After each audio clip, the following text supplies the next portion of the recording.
पति और पत्नी के बीच के जो प्रेम है वो बड़े सुखद होते हैं। अगर दोनों चाहे तो बड़े सुखद हो सकते हैं। बेटा चाहे कितना ही बड़ा साहब हो जाए, उसके पास बड़ी कोठी हो जाए, मगर पत्नी हमेशा गांव में टूटी झोपड़ी में अपने पति के साथ रहना पसंद करती है। ये भारत की नारी है। और जब चुनने का समय आ जाए कि बेटे को और पिता को किसमें चुनना है, तो वो अपने पति को ही चुनेगी, चाहे पति कैसा भी हो, वो अपने पति को ही चुनेगी। यही इसलिए ये सौभाग्यशाली कहलाता है। ये नारी का परम गुण है। तो जहां बेटा और पति दोनों की स्थिति सामने थी, तो सत्यभामा ने पति को चुना, बेटे को नहीं चुना। और जाहिर सी बात है कि जब बेटा नालायक हो तो ऐसे बेटे को चुनना भी नहीं चाहिए। मैं जब कई माताओं से बात करता हूं तो माता क्या हुआ था, बताओ क्या हुआ था, तो वो पूरी कहानी बताती हैं। ये हुआ था, बहू मारती थी, बेटा नहीं सुनता था, उसको बोलो तो वो उल्टा चिल्लाता था मेरे ऊपर, भगा देता था अपने पास से, एक दिन घर से बाहर निकाल दिया, ये किया वो किया सब किया। तो अच्छा मैया ये बताओ कि पुलिस कंप्लीट करे आपके साथ? तो गलत नहीं, अब रहने दो गुरुजी, के करना, वो अपनी जिंदगी जिए, हम अपनी जिंदगी जिए। ये मां है। लेकिन मैं आपको बताऊं, इतना कोमल भी नहीं होना चाहिए। अगर कोई व्यक्ति पाप कर रहा है, कोई व्यक्ति गलत कर रहा है, तो उस व्यक्ति को उस पाप कर्म का दंड जरूर दिया जाना चाहिए। और जितने लोग इस दंड को नहीं देने के लिए हामी भरवाते हैं, उन्हीं की वजह से पाप बढ़ता है। अगर मान लो कोई बालक कह रहा है कि माता जी एक काम करो, घर से बाहर निकलो, किसी वृद्धाश्रम में जाकर रहो, अब इस घर में हम रहेंगे, तो मां को ये गिड़गिड़ाना नहीं चाहिए, हाथ अरे बेटा समझा कर, बुढ़ापा है, मैं क्या करूं। वो कहे हाँ तेरी बात बिल्कुल सही है, और ये मकान मेरे पति का है, बिल्कुल मैं चाहती हूँ वृद्धाश्रम होना चाहिए, मेरे जीवन में वृद्धाश्रम ऐसा अवश्य होना चाहिए, पर एक काम कर, मैं वृद्धाश्रम इतनी दूर जाऊं, उससे ज्यादा अच्छा है तुम लोग बाहर निकलो, कुछ बूढ़े पुरानों को घर में रख के यहीं वृद्धाश्रम में खोल देती हूँ, तुम बाहर निकलो, तुम जैसों की यहाँ कोई जरूरत नहीं है, तुम बाहर निकलो, हम यहीं पर वृद्धाश्रम बना लेंगे। ऐसी माताएं चाहिए जिससे एक भय पैदा हो, जिससे एक डर पैदा हो, जिससे ये सारे कार्यक्रम जो आजकल हो रहे हैं, माता पिता जो पापी बच्चों को छोड़ देते हैं, दरअसल उन्हीं के वजह से पाप बढ़ रहा है। आप क्यों छोड़ देते हो अपना मकान, अपने हक की चीजें? देखो आजकल का युग बहुत अच्छा युग नहीं है, और किसी के माथे पर नहीं लिखा, क्योंकि ज्यादातर माताओं का एक ही कहना है, क्या करूं महाराज, जब से बींदनी आई है तब से ही मेरे हाथ से बेटा निकल गया, वरना मेरा लड़का तो हीरा था, हीरा। मेरा लड़का जैसा लड़का नहीं था। मैं क्या कहूं आपको, मैं कहूं पानी पा बोलती थी, तब तक तो पानी का गिलास आ जाता, नहीं तो बोल ही नहीं पाती थी।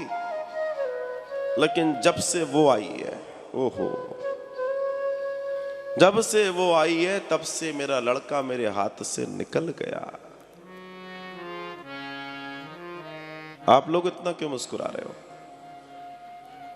क्या गम है जिसको छिपा रहे हो?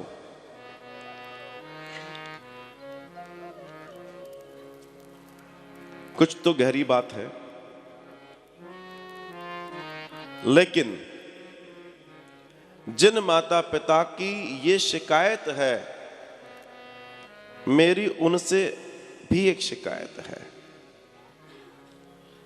कि आप जिस बहू के बारे में कह रहे हैं कि 4 दिन की बहू आई है, इसने हमारा बेटा छीन लिया, तो 25 साल में अपने बेटे को आपने संस्कार ही क्या दिए हैं जो 4 दिन में किसी के साथ चला जाए? आपके संस्कारों में कमी रही है, उस लड़की की बुराई करने की कतई जरूरत नहीं है। आपके लड़के में कमी है। अगर आपके लड़के को आपने उचित संस्कार दिए होते, अपनापन दिया होता, उसके सर पे हाथ रख के जीवन जिया होता, तो गारंटी है कि वो लड़का दुनिया इधर से उधर हो जाए, मगर वो आपको इस तरीके से नहीं छोड़ सकता।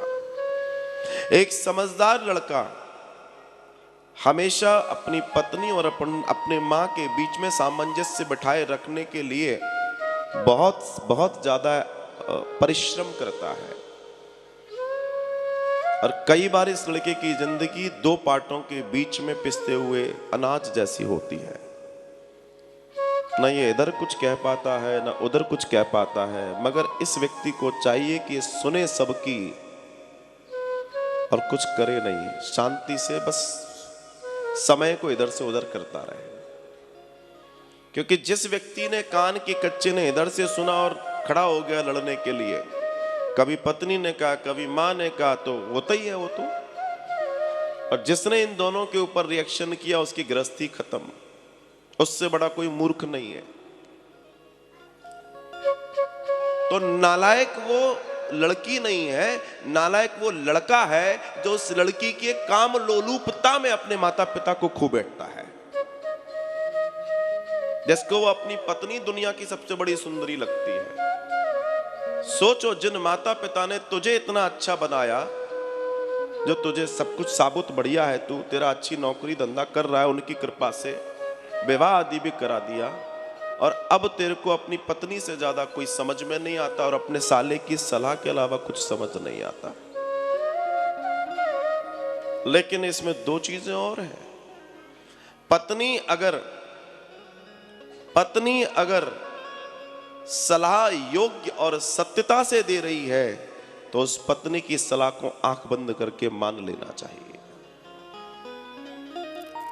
मैंने यहां एक शब्द और उपयोग किया, साले की सलाह, पत्नी के भाई की सलाह। यह बात निश्चित मान के चलना, आपकी पत्नी का भाई हमेशा अपनी बहन के अच्छे के लिए सोचेगा, उसके लिए उसको 50 लोगों का बुरा बनना पड़ेगा, लेकिन वो कभी आपका बुरा नहीं सोच सकता अगर वो नेक है तो। और आपकी पत्नी सही व्यवहार उससे कर रही है तो वो किसी स्वार्थ में नहीं है। दोनों अगर किसी स्वार्थ में नहीं है, तो आप ध्यान रखना कि इन लोगों से भी आपको सलाह अच्छी मिल सकती है, बनस्पत की आप अपने जीवन का कल्याण उचित रूप से करके बैठे तब।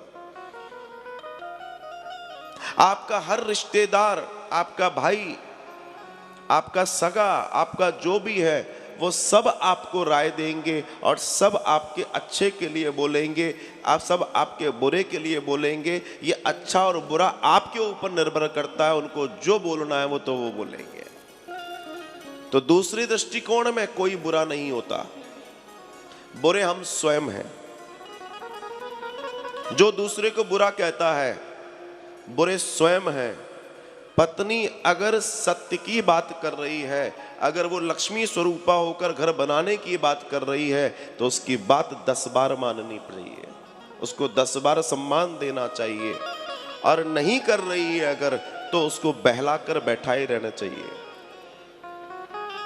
ठंड रखो, तुम्हारी भी सुनी जाएगी, चिंता मत करो। और ऐसे 40-50 साल निकल जाएंगे, फिर उसको भी समझ में आ जाएगा, मुझे इनसे कुछ नहीं कहना, मेरी सुनती कहां है। कह के थक गई, आज तक देखो। और इनके मित्र, कोई दोस्त, कोई कुछ कह दे, साहब एक टांग पे करते हैं वो काम, और हम कुछ कह दें तो कुछ भी नहीं है। मेरा कहने का तात्पर्य है, रिश्ते बड़े कीमती होते हैं, ये रेशम के धागों की तरह होते हैं। इन्हें थोड़ा सा खींचोगे तो उसमें से वापस ऐसे निकल जाएगा, बिना टूटे निकलता है रेशम का धागा, आवाज नहीं आती। पता पड़ा धीमे धीमे मन के अंदर ही रिश्ता खत्म हो जाता है, चटक पटक कुछ नहीं होता।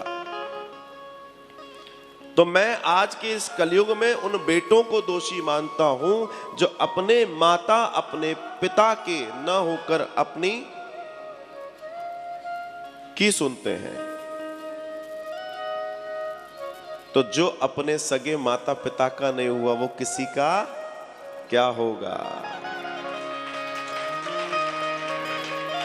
जीवन में ध्यान रखना, मित्रता करते समय उस व्यक्ति को नोटिस ये कर लेना कि व्यक्ति अपने माता पिता का भी है या नहीं।